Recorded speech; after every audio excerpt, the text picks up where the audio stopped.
قال رسول الله صلى الله تعالى عليه وسلم تزوجوا الودود الودود فإني مكاثر بكم الأمم أو كما قال عليه الصلاة والسلام اللهم صل على محمد وعلى آل محمد كما صليت على إبراهيم وعلى آل إبراهيم إنك حميد مجيد اللهم بارك على محمد وعلى آل محمد كما باركت على إبراهيم وعلى آل إبراهيم إنك حميد مجيد.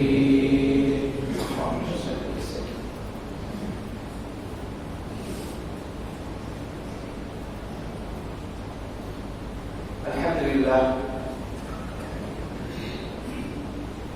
الله رب العالمين سيد الغالي لكم الشكرية الله رب العالمين আমাদের জুমার নামাজ আদায় করার উদ্দেশ্যে আমরা মসজিদে বসে নামাজের পূর্বে কিছু দিদি আলোচনা করার সময় তৌফিক দান করেছেন শুকরিয়া আদায় আলহামদুলিল্লাহ।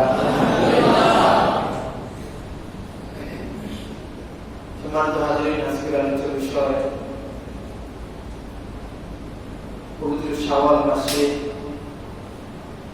আরো কিছু করণীয়, এই বিষয়ে ইনশাআল্লাহ কিছু আলোচনা করার চেষ্টা করব ইনশাআল্লাহ। ওয়া তাওফীক ইল্লা বিল্লাহ। সম্মানিত হাজিরিন, গত সপ্তাহে আলোচনা হয়েছিল শাওয়াল মাসের রোজা এর ফজিলত সম্পর্কে। এখনো শাওয়াল মাস চলছে, এই মাসে আরো কিছু আমল আছে, এই মাসের সাথে আরো কিছু আমলের সম্পর্ক আছে, সুন্নাতের সম্পর্ক আছে।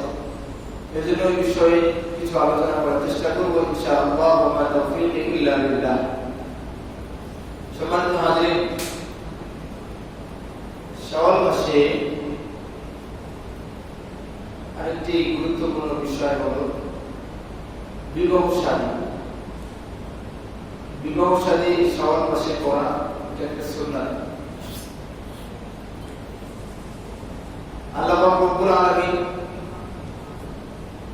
গোটা মাখলুককে, সমস্ত সৃষ্টিকে জোড়া জোড়া করে তৈরি করেছেন, জোড়া জোড়া করে সৃষ্টি করেছেন। পশু পাখির মধ্যে জোড়া জোড়া, আমাদের মাখলুকের মধ্যে, মানব দানবের মধ্যে জোড়া জোড়া আল্লাহ তৈরি করেছেন। আল্লাহ রব্বুল আলামিন বলেন জাআলা লাকুম মিন আনফুসিকুম আজওয়াজান ওয়া মিনাল আনআমি আজওয়াজা। আল্লাহ আমাদেরকেও জোড়া জোড়া তৈরি করেছেন, আবার পশুদেরকেও, পশু পাখি যেগুলি আছে জোড়া বানিয়েছেন, স্বামী স্ত্রী। আল্লাহ রব্বুল আলামিন মানব জাতিকে দুটি ভাগে বিভক্ত করেছেন। পুরুষ জাতি, পুরুষ আর নারী, নারী পুরুষ দুটি ভাগ। আল্লাহ রব্বুল আলামিন নারীদেরকে পুরুষদের থেকেই তৈরি করেছেন। আল্লাহ রব্বুল আলামিন বলেন ওমিন আয়াতিহি আন খালাকা লাকুম মিন আনফুসিকুম আজওয়াজান লিতাসকুনু ইলাইহা ওয়া জাআলা বাইনাকুম মাওয়াদ্দাতান ওয়া রাহমাহ ইন্না ফী যালিকা লাআয়াতিন লিকওমিন ইয়াতাফাক্কারুন। আল্লাহ আমাদের থেকে হযরত আদম আলাইহিস সালামকে লক্ষ্য করে বলেছেন, হযরত আদম আলাইহিস সালামের বাম পাশে পাথর থেকে হযরত হাওয়া আলাইহিস সালামকে সৃষ্টি করেছেন।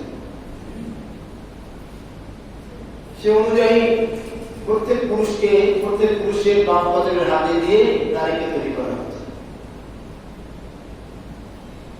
আল্লাহ রব্বুল আলামিন নারী জাতিকে পুরুষদের জন্য তৈরি করেছেন। কেন? আল্লাহ নিজেই বলে দিয়েছেন লিতাসকুনু ইলাইহা। হযরত আদম আলাইহিস সালাম যখন তাকে একা সৃষ্টি করে জান্নাতের মধ্যে রাখা হয়েছে, জান্নাতের মতো এত সুন্দর জায়গাও একাকিত্বের একটা অস্থিরতা, জান্নাতের মতো শান্তি আর পৃথিবীর কোথাও আছে?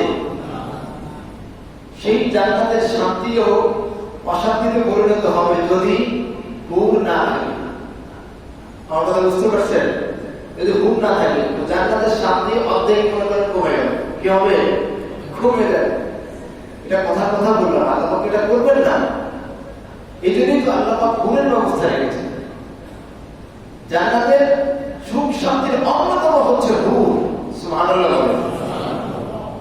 আমাদের স্ত্রী যারা আছেন, পত্নীগণ যারা আছেন, এরা হবে হুরদের সর্দারনি। সুবহানাল্লাহ। হুরদের সর্দারনি হবে। সম্মানিত হাজিরিন, হযরত আদম আলাইহিস সালাম জান্নাতের মধ্যে থেকেও একাকিত্বের অস্থিরতা আল্লাহ পাক তখন তার কম্পাদের পাশের হাত থেকে, পাথরের হাত থেকে হযরত হাওয়া আলাইহিস সালামকে তৈরি করলেন। ব্যাস, দিলের মধ্যে এক পেরেশানি মুক্ত এক স্থিরতা চলে আসে, আনন্দ, ভিন্ন রকম আনন্দ উপভোগ করা শুরু করলেন। সুবহানাল্লাহ। আল্লাহ পাক রব্বুল আলামিন আমাদেরকেও দুনিয়ার জীবনের অস্থিরতা কাটানোর জন্য শান্তির দ্বীপ বলতে পারে, শান্তি নিবাস বলতে পারে করে তৈরি করেছেন নারীদের। এই জন্য আল্লাহ পাক রব্বুল আলামিন বলেন, وَمِنْ آيَاتِهِ أَنْ خَلَقَ لَكُم مِّنْ أَنفُسِكُمْ أَزْوَاجًا لِتَسْكُنُوا إِلَيْهَا وَجَعَلَ بَيْنَكُم مَّوَدَّةً وَرَحْمَةً إِنَّ فِي ذَلِكَ لَآيَةً لِقَوْمٍ يَتَفَكَّرُونَ। আল্লাহ পাক রব্বুল আলামিন আমাদের থেকে, পুরুষদের থেকে, নারীদের থেকে তৈরি করেছেন এবং ওয়াজআলা বাইনাকুম মাওয়াদ্দাতাও ওয়া রাহমা, এবং পরস্পর একটা ভালোবাসা, একটা আন্তরিকতা, একটা দয়া আল্লাহ পাক রব্বুল আলামিন দান করেছেন। সুবহানাল্লাহ। এটা আল্লাহর পক্ষ থেকে বিশেষ দান। এখন প্রশ্ন হচ্ছে, আল্লাহ পাক রব্বুল আলামিন নারীদেরকে আমাদের শান্তি নিবাস করে বা পেরেশানিমুক্ত করণের জন্য তৈরি করলেন, কিন্তু দেখা যাচ্ছে সবার ঘরে এই অবস্থাটা নাই। অনেকের ঘরে শান্তির সুবাতাসের পরিবর্তে অশান্তির আগুন দাও করে চলছে, ঠিক কিনা? কিন্তু কেন? আল্লাহ তৈরি করলেন, আল্লাহ সৃষ্টি করলেন শান্তির জন্য, দিনের মধ্যে স্থিরতা আনার জন্য, অস্থিরতাকে দূর করার জন্য, কিন্তু অশান্তির আগুন কেন দাও করে দেবে? এটা বুঝতে হবে আমাদেরকে। আল্লাহ পাক তৈরি করেছেন শান্তির জন্য, কিন্তু অশান্তি হচ্ছে কেন? এটা আমাদের দোষী। কয়েকটি কারণ হতে পারে। একটি কারণ হচ্ছে পরিচালক যে, মানে পুরুষের ত্রুটির কারণে ঘরের মধ্যে অশান্তি। কারণ পরিচালক যেমন হবে, পরিচালকটাও তেমনই হবে। আপনি আমি একটা কথার কথা, একটু আরামের জন্য, সুন্দরভাবে অফিসে যাওয়ার জন্য, অফিস করার জন্য, বিভিন্ন কাজকর্ম করার জন্য একটি বাইক কিনলাম, দামি বাইক কিনলাম আরামে চলার জন্য। কিন্তু এই দামি বাইকটাকে যদি আপনি সঠিকভাবে পরিচালনা না করেন, আজকে আপনি বাইক কিনলেন, কালকে আপনি হাসপাতালের বেডে শুয়ে কাঁদতে হতে পারে, ঠিক কিনা? আজকে বাইক কিনলেন, দেখেন না যুবক বলা কেউ বলে শয়তানের সাইকেল, মরণ সাইকেল, বিভিন্ন রকম বলেন। এটার উপর উঠলে যুবকদের হুঁশ থাকে না। যুবক কি হয়ে যায়? হুঁশ থাকে না, হুঁশ হারাই ফেলে। সে মনে করে আমি হয়তো প্রথম আসমানে আছি, আমি হয়তো কি আছি? প্রথম আসমানে। সব যুবক না, কিছু যুবক তো মনে করেন আপনার বাইক কিনলেন ঠিকই আরামের জন্য, কষ্ট লাঘব করার জন্য, কিন্তু আপনি সঠিকভাবে এটাকে পরিচালনা করলেন না, চালাইলেন আপনার মন মতো করে, কোনো নিয়মতান্ত্রিকতা, রাস্তার কোনো নিয়ম মানলেন না, তো আপনি আজকে কিনছেন আরামের জন্য, কালকে আপনার ব্যায়াম শুরু হবে, হাসপাতালের বেডে আপনার থাকতে হবে, ঠিক কিনা? কারণ আপনার পরিচালনা সঠিক নয়। আপনি যেভাবে এটাকে চালানো দরকার ছিল সেভাবে আপনি করেননি, এই জন্য আপনি ক্ষতিগ্রস্ত হয়েছেন। আপনার স্ত্রী আল্লাহ পাক আপনাকে দান করেছেন শান্তির জন্য, কিন্তু আমার পরিচালনার ত্রুটির কারণে এই স্ত্রী আমার অশান্তির কারণ হয়ে যাচ্ছে অনেকের ক্ষেত্রে। এই জন্য আমি যেমন হবো আমার স্ত্রী তেমনই হবে, এটাই স্বাভাবিক। الخبيثات للخبيثين والخبيثون للخبيثات والطيبات للطيبين والطيبون للطيبات أولئك مبرؤون مما يقولون আল্লাহ রাব্বুল আলামিনের নিজামটা এরকম ভালোর জন্য ভালো মন্দের জন্য মন্দ কেউ যদি বেবিচারী হয় তার জন্য ওরকমই মিলবে এটাই স্বাভাবিক এটাই হচ্ছে কি স্বাভাবিক নিজাম স্বাভাবিক নিয়মটা সে অন্য নারীদের সতীত্ব হরণ করেছে অন্য নারীদের সতীত্ব হরণ করেছে সে সতী নারী কিভাবে হতে পারে মুশরিক হতে পারে الزانية والزاني এই জন্য এখানে আমাদেরকে বুঝতে হবে যদি আমি সৎ থাকি আল্লাহ পাক আমাকে ওরকম একটা সতী নারী মিলিয়ে দেবেন সুবহানাল্লাহ বলে আমি যদি অসৎ হই আমার জন্য ওইটাই অপেক্ষা করছে কালকে খুব ভালো লাগছে কিছু মনে করবেন না কাউকে ধাক্কা দেওয়ার জন্য কাউকে কষ্ট দেওয়ার জন্য বলছে না এক কিশোর যারা আমাকে বলছিল হুজুর আমাকে আমার নানি বা নানা তারা বলছে দাঁড়িয়ে রাখলে খারাপ দেখা যায় দাঁড়িয়ে রাখলে কি দেখা যায় খারাপ দেখা যায় দাঁড়িয়ে রেখো না বয়স কম এই কথা বলছে দাঁড়িয়ে রাখলে খারাপ দেখা যায় এটা কোনো কথা হলো বলেন তো আমার খুব আমি বললাম দেখো অনেক কথাই বলছি দেখো যে বললো যে যার জ্বর হয় জ্বরে আক্রান্ত ব্যক্তি মিষ্টি জিনিসের তিতা লাগে কিনা এই জন্য কি মিষ্টি কি তিতা হয়ে গেছে নাকি আমার রুচি পরিবর্তন হয়েছে আমার রুচি খারাপ হয়ে গেছে আমার নিজের সমস্যার কারণে আমি সঠিক স্বাদ উপভোগ করতে পারছি না আমার ত্রুটি তাই বলো তাকে বুঝাই বলো জানি আপনি যে বলছেন ডাইরেক্টলি খারাপ দেখা যায় আসলে আপনার রুচি চেঞ্জ হয়ে গেছে আপনার রুচিতে সমস্যা আছে কারণ আমার মালিক আমাকে খুশি হয়ে আমাকে মহব্বত করে আমাকে দাড়ি দিলেন আর আমি যে কিনে করবো আমার মালিকের চাইতে আপনার আমাকে বেশি ভালোবাসেন না আমাকে যদি দেখতে খারাপ দেখা যেত তাহলে আমার মালিক আমাকে দাড়ি দিতেন না ঠিক কিনা তাহলে আমাকে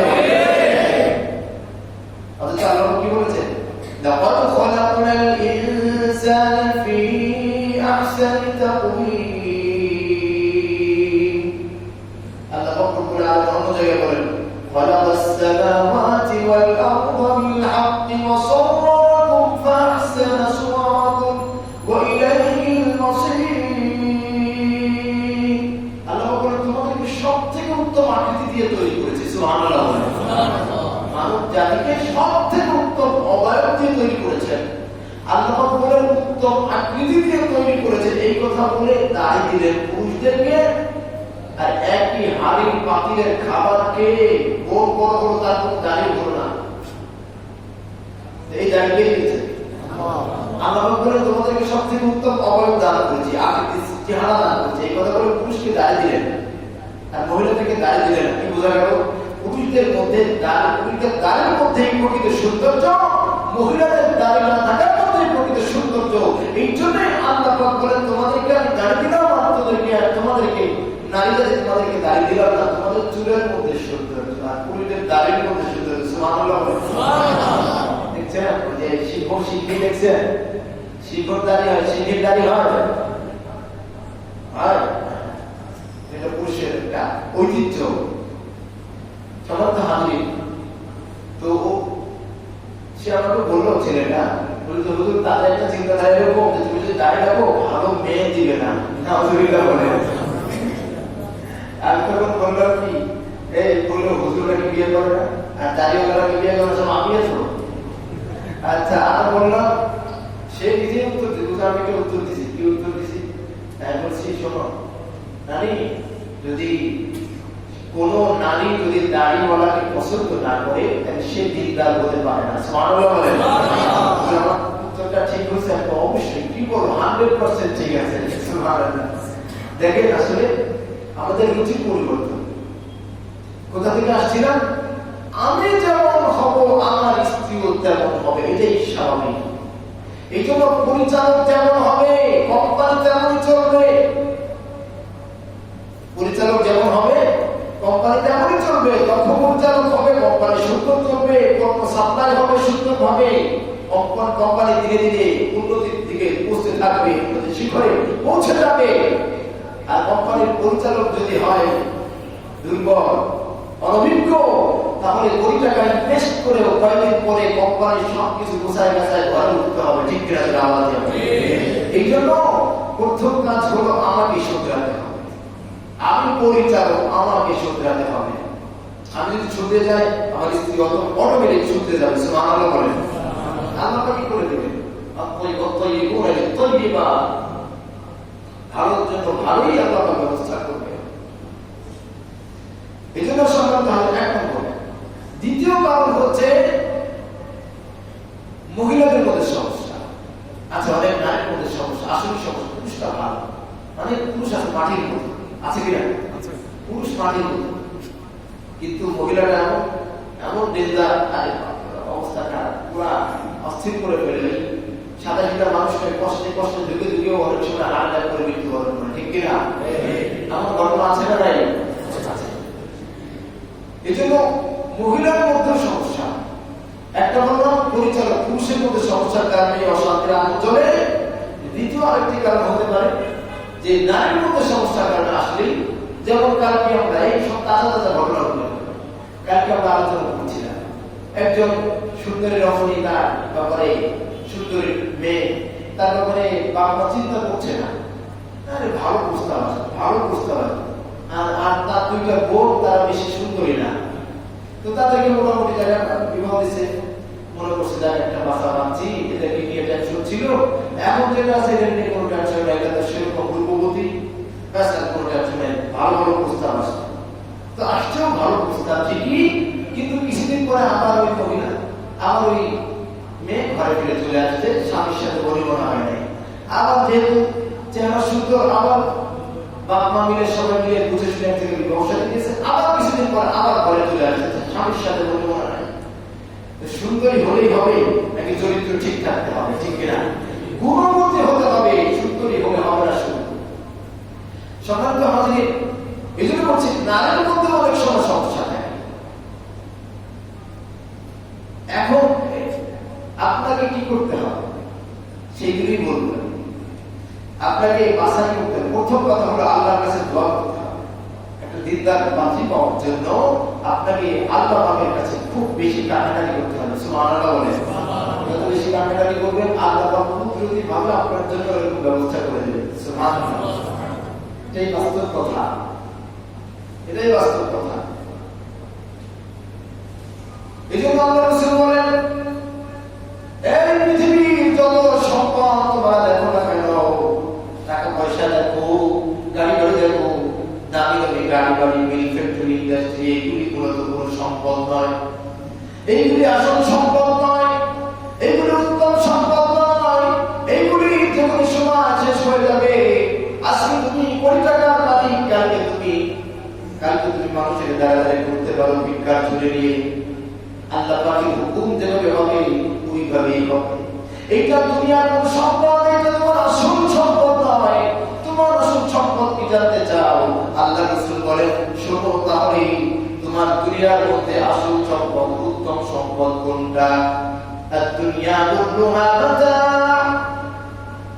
আল্লাহ রাসূল বলেন, আমার উম্মতরা শোনো, গোটা পৃথিবীর যত কিছু দেখো এগুলি সম্পদ, ঠিক আছে, কিন্তু এইগুলি উত্তম সম্পদ নয়।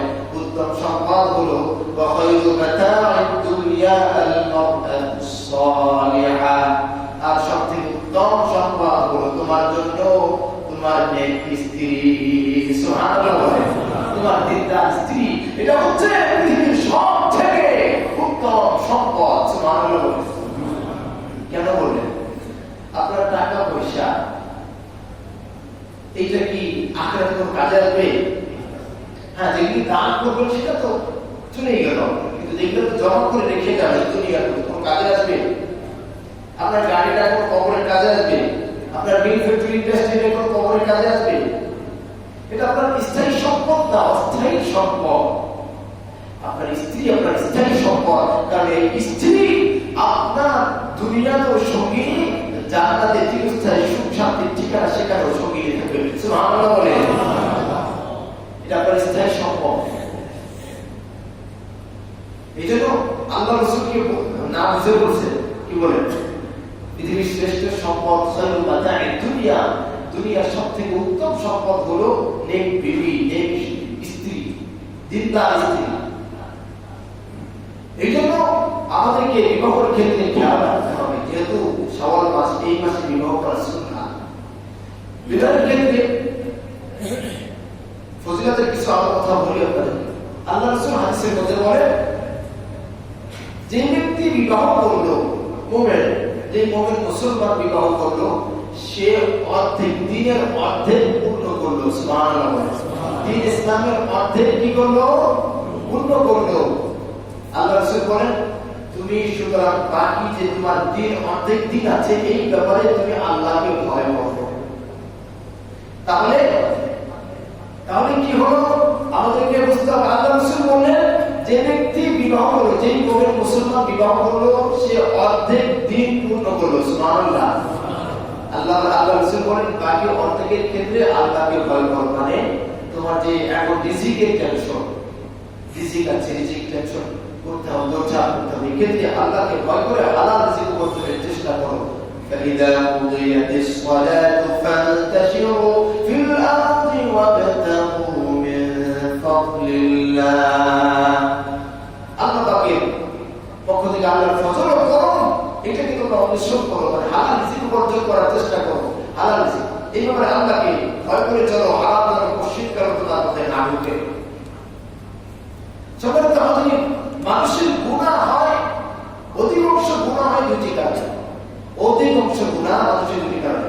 এক নম্বর কারণ হচ্ছে মানুষের লজ্জাস্থানের চাহিদার কারণে। নাম্বার 2, মানুষের পেটের চাহিদার কারণে। পেটের চাহিদার কারণে, ক্ষুধার চাহিদার কারণে চাকরি করে, ব্যবসা করে, ব্যবসায়ের মধ্যে 2 নম্বর করে, চাকরির মধ্যে 2 নম্বর করে, সব জায়গায় ব্যবসা, সব জায়গায় 2 নম্বর করে, পেটের ধান্দার কারণে। তো এই জন্য আমাদেরকে ভালো করে বুঝতে হবে যে প্রথম যে অংশ, মানুষের অধিকাংশ গুনাহের একটা কারণ হচ্ছে লজ্জাস্থান, লজ্জাস্থানের কারণে। এই লজ্জাস্থানের হেফাজত হয় বিবাহ শাদীর কারণে। সুতরাং একজন মুমিন মুসলমান যখন বিবাহ শাদী করবে, তার পর্যাপ্ত বয়স, যখন তার উপযুক্ত বয়স হবে, তো আল্লাহ পাকের খাস রহমতে সে অনেক গুনাহ থেকে বাঁচতে পারবে। সুবহানাল্লাহ, অনেক গুনাহ থেকে বাঁচতে পারবে। সম্মানিত হাজিরিন, ভালো করে বুঝবেন, অনেকে আমরা বিবাহ শাদী করতে রাজি হবে, 40 বছর নিজের পায়ে দাঁড়ায় বিবাহ, নিজের পায়ে। এখন কি আরেকজনের পায়ে দাঁড়ায়? কি বলবেন? একজনকে এখন কি আরেকজনের পায়ে, নিজের পায়ে দাঁড়াবে, এটা ঠিক আছে, কিন্তু নিজের পায়ে দাঁড়াতে দাঁড়াতে 40-50 বছর বানায় না। আপনি 40-50 বছরে আপনি বিবাহ করলেন একটা 18 বছরের মেয়েকে, আপনি তো জুলুম করলেন, শরীরের দৃষ্টিতে না জুলুম। কারণ আপনার বয়স বাড়তে থাকবে, মেয়েটা তো ছোট। আপনি সন্তান নিয়ে ঘুরবেন, মানুষ মনে করবে কি নাতির বয়স কত হইল। আপনি তো সন্তান নিয়ে ঘুরতে দেন, আর কবে কি নাতির বয়স কত। বাস্তব এরকম অনেক ঘটনা আছে। সম্মানিত হাজির, এই জন্য আপনি চেষ্টা করতে, হ্যাঁ আপনি স্বাবলম্বী হন, স্বাবলম্বী হয়ে বিবাহ করেন। বিবাহের ক্ষেত্রে নিয়ম হলো, বিবাহের ক্ষেত্রে নিয়ম হলো, মাসআলা হলো, যেই ব্যক্তি স্বামীর পর্যায়ে আছে তার জন্য বিবাহ করা সুন্নাহ। তার জন্য বিবাহ করা কি সুন্নাহ? যে সে গুনাহ থেকে বাঁচতে পারতেছে, তার দ্বারা গুনাহের দিকে অত ঝোঁক নাই, গুনাহ থেকে বাঁচতে পারতেছে, তার জন্য বিবাহ করা সুন্নাহ। আর কেউ যদি এমন থাকে যে সে বিবাহ না করলে গুনাহ থেকে বাঁচতে পারতেছে না, তার জন্য অসম্ভব, এই ব্যক্তির জন্য বিবাহ করা ওয়াজিব। এই ব্যক্তির জন্য বিবাহ করা কি ওয়াজিব। তাহলে যে ব্যক্তি গুনাহ থেকে বাঁচতে পারতেছে বিবাহ না করে, তার জন্য বিবাহ করা সুন্নাহ। আর যে ব্যক্তি বিবাহ না করলে গুনাহ থেকে বাঁচতে পারতেছে না, তার জন্য বিবাহ করা ওয়াজিব। এখন কিছু মানুষ আছে যে বিবাহ করার ইচ্ছা ঠিক আছে, কিন্তু টাকা নাই, স্ত্রী পরিচালনা করা, ফুটপোষ দেওয়া, এই টাকা পয়সা কিছুই নেই, এই ব্যক্তির জন্য বিবাহ করা হারাম। এই ব্যক্তির জন্য বিবাহ করা কি হারাম। কমপক্ষে ন্যূনতম আপনার স্ত্রী পরিচালনা, সংসার পরিচালনার কিছু দিয়েই তো আপনি বিবাহ করতেন। আপনি ফকিরটি করবেন, ফকিরটি কোম্পানির ম্যানেজার, আর আপনি বিবাহ করবেন তো হবে না। এই পরিচালনা কে করবে? এই জন্য হ্যাঁ, আপনি অবশ্যই স্বাবলম্বী হয়ে বিবাহ করবেন, এটা ঠিক আছে, কিন্তু এর অর্থটা না যে আপনি স্বাবলম্বী হইতে হইতে আপনি আরো স্বাবলম্বী হয়ে গেলে আপনার 60-70 বছর হয়ে গেল, এরপরে আপনি একটা 18 বছরের মেয়ে বিবাহ করেন, এটা জুলুম। ভালো করে বুঝতে হবে সম্মানিত হাজির। এই জন্য মাসআলা বুঝে আসছে তো, ভালো করে আমাদের খেয়াল করতে হবে। আবার কিছু লোক আছে বিবাহ করতে অনাগ্রহী, অন্য ধর্ম বিশেষ করে হিন্দুদের মধ্যে আছে, অনেক আছে সন্ন্যাসী, বিবাহ করতে অনাগ্রহী বা বিবাহ করব না জীবনে, এটা মারাত্মক অন্যায়। সে ব্যভিচারের দিকে সে আগাচ্ছে। যদি বলে যে একটা পুরুষ যদি বলে বিবাহ করবো না, এটা তার মারাত্মক অন্যায়, তার জন্য কারণ সে আস্তে আস্তে ব্যভিচারের দিকে আগে, ব্যভিচারের পথ খুলে দেবে তার জন্য। এই জন্য কোন ব্যক্তি যদি হাদিসের মধ্যে আসছে কোন ব্যক্তি বিবাহ করে সংসারের দিকে কোনো লক্ষ্য করলো না, সন্তানের দিকে কোনো লক্ষ্য করলো না, চিন্তা করলো আমি সংসারের দিকে তাকাই, সন্তানের দিকে খেয়াল করলে আল্লাহর ইবাদত করা সম্ভব হবে না, আল্লাহর ইবাদতের মধ্যে বিঘ্ন ঘটবে। এই জন্য সে যদি বাসার থেকে আলাদা হয়ে সে যদি কথার কথা জঙ্গলে চলে গেল, অথবা মসজিদে এসে সারাদিন থাকে 24 ঘন্টা মসজিদে থাকে, বাসায় যাওয়া যাবে না, গেলে ইবাদতের ত্রুটি হবে, সন্তানাদি দেখাশোনা করলে ইবাদতের ত্রুটি হবে, পরিবারের দেখাশোনা করলে ইবাদতের ত্রুটি হবে। এই চিন্তা করে কোনো ব্যক্তি যদি সারাদিন 24 ঘন্টা মসজিদে বসে জিকির করে অথবা জঙ্গলে যে ইবাদত করতে লিপ্ত হয়, আর একজন ব্যক্তি সেই ব্যক্তি ফরজ ওয়াজিব সুন্নাতের মুআক্কাদা এই আমলগুলি পুরা করে আর ঘরের খোঁজ খবর রাখে, সন্তানাদি খেয়াল রাখে, পরিবারের খবর রাখে এবং তাদের জন্য হালাল রুজি উপার্জন করার চেষ্টা করে লিপ্ত হয়, শরীয়তের দৃষ্টিতে আল্লাহ রাসূলের ভাষায় এই ব্যক্তি হচ্ছে প্রকৃত আবেদ, ইবাদতগুজার বান্দা। সুবহানাল্লাহ। সুতরাং ভালো করে বুঝতে হবে, পরিবার থেকে আলাদা হয়ে, সন্তানদের থেকে আলাদা হয়ে সবকিছু বাদ দিয়ে আল্লাহর দিকে ঝুঁকে যাওয়া, এটা প্রকৃতপক্ষে আবেদ, প্রকৃতপক্ষে আল্লাহর খালি গোলামের পরিচয় নয়। আল্লাহ রাসূলকে বলছেন আল্লাহ রাসূলকে পরিবার ছেড়ে মরুভূমির মধ্যে যায়, ইরাক ভয়ে যায়, সব বাদ দিয়া কোন পরিবারের কোন খোঁজ খবর নাই, খালি ইবাদত করছেন, আমার হয়েছে নাকি? আল্লাহ রাসূল পরিবারের খোঁজ খবর নিয়েছেন ইনসাফের সাথে, প্রত্যেক স্ত্রীর জন্য খাবার দাবার এবং থাকার জন্য বাসস্থান ইনসাফের সাথে করেছেন। যদি আল্লাহ রাসূল এমন করতে সব বাদ দিয়ে একা ইবাদত করা শুরু করেছেন, তাহলে আমরা সেটাই করতাম। কিন্তু যেহেতু আল্লাহ রাসূল পরিবারের খোঁজ খবর নিয়েছেন, আল্লাহ রাসূল পরিবারের খাবার দাবারের ব্যবস্থা করেছেন, আল্লাহ রাসূলের মতো পৃথিবীর মধ্যে আর কোনো শ্রেষ্ঠ মানব নাই, আল্লাহ রাসূলের চাইতে শ্রেষ্ঠ মানব আর পৃথিবীর মধ্যে নাই। সুতরাং আল্লাহ সেই শ্রেষ্ঠ মানব, আল্লাহ শ্রেষ্ঠ নবী সাইয়্যিদুল মুরসালিন, তিনি যদি পরিবারের পরিচালনা সুন্দরভাবে ইনসাফের সাথে করেও শ্রেষ্ঠ রাসূল হতে পারে, আমরাও আল্লাহ পাকের হুকুম পালন করে ফরজ ওয়াজিব সুন্নাত মুআক্কাদা ঠিকমতো পালন করে পরিবারের হক আদায় করে আমরাও শ্রেষ্ঠ উম্মত হতে পারবো। সুবহানাল্লাহ। এই জন্য খুব খেয়াল রাখতে হবে। অনেক আলোচনা ছিল, এখন তো যাইতে পারবো না, লম্বা আলোচনা, কিছু কথা বলি। আর আমরা বিবাহ শাদীর ক্ষেত্রে বিবাহ শাদীর ফজিলতের মধ্যে আল্লাহ রাসূলের অনেক হাদিস, এই ক্ষেত্রে অনেক হাদিস আছে। এক হাদিসের মধ্যে আসছে আল্লাহ রাসূল বলেন আল্লাহ তিনজন ব্যক্তিকে সাহায্য করা এটা আল্লাহ পাক আবশ্যক মনে করে। কয়জন ব্যক্তিকে? তিনজন ব্যক্তি আবশ্যক মনে করে। এক নম্বর হচ্ছে যে দাস, সে দাস থেকে দাসত্ব থেকে বের হয়ে যেতে চায় মুক্তিপথ দিয়ে, আল্লাহ পাক তার জন্য, এখন যদিও দাসের কোনো সেই প্রচলন নাই, তো আল্লাহ পাক এই ব্যক্তিকে, এই গোলামকে, এই দাসকে সাহায্য করা আবশ্যক মনে করেন। নাম্বার 2, যেই ব্যক্তি বিবাহ করে এই উদ্দেশ্যে যে আমি গুনাহ থেকে বাঁচবো, নিজের চরিত্র ঠিক রাখবো, চরিত্র রক্ষণের উদ্দেশ্যে যে ব্যক্তি বিবাহ করতে চায়, আল্লাহ পাক তাকে সাহায্য করার আবশ্যক মনে করেন। সুবহানাল্লাহ। ওই মুজাহিদ যে ব্যক্তি আল্লাহর রাস্তায় জিহাদ করে আল্লাহর দ্বীন কায়েমের জন্য, ওই ব্যক্তিকে সাহায্য করা আল্লাহ আবশ্যক মনে করেন। সুবহানাল্লাহ। এই জন্য আল্লাহ বলেন ওয়ানকিহুল আমামিনকুম ওয়াস-সালিহিনা মিন ইবাদিকুম ওয়া ইমাইকুম ইয়াকুনু ফুকারা ইউগনিহিমুল্লাহ ওয়াল্লাহু ওয়াসিউন আলীম। আল্লাহ বলেন তোমরা যদি দরিদ্র থাকো আমি বিবাহের ওসিলায় আমি আল্লাহ তোমাদেরকে ধনী বানিয়ে দেব। সুবহানাল্লাহ। এজন্য দেখুন বিবাহের আগে টাকা পয়সা বেশি জমে না, ঠিক কি না? যত বড় আপনি ব্যবসা করেন না টাকা পয়সা যখন বন্ধ হয় খালি পুরো ঘোরা খরচ করে। কিন্তু আমার নিজের কথা বলি, যখন বিবাহের আগে টাকা বেশি দিন ই করে নেয়, অবশ্যই দেরি করে নেয়, আলহামদুলিল্লাহ।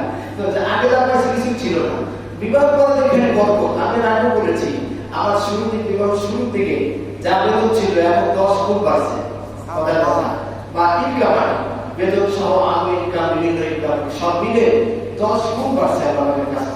এটা আমার নিজের জীবনের কথা বলছি, মিথ্যা চাচ্ছি না। এটা আল্লাহ কোরআন করছে বিবাহ শাদী করলে আল্লাহ বরকত বাড়ায় ধনী বানিয়ে দেবেন। সুবহানাল্লাহ।